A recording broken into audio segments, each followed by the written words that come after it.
cracker. I had known it was coming because Jinx T. Cooley had dropped me the line. After a ride with a crack addict, we drove in my Dodge Shadow all over Buffalo. And that was 1995.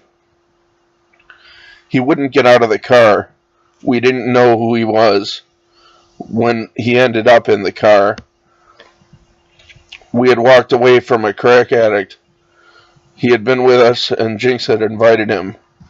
We found out when he told us that his wife had kicked him out of his house. He was ex-Army and high-strung.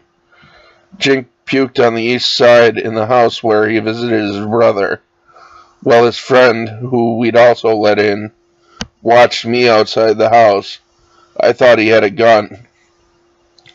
The simple fact was that he was bigger, and he was black. A black operative.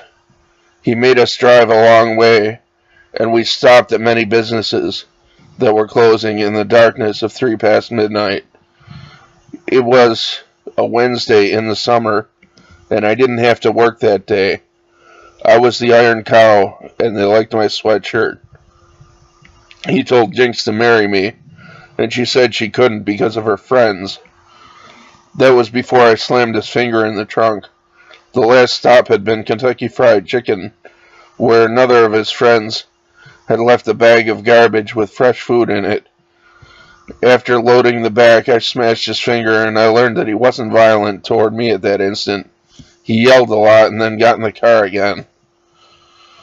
We dropped him at his wife's, and his friend carried their 40-ounce, and Jinx and I had sex in the basement that night. She explained to me about the friends, and in 1995, I thought she was crazy. The friends protected her, she said. She told me that she wanted to teach me how to survive on the street without a car. I told her that I already knew.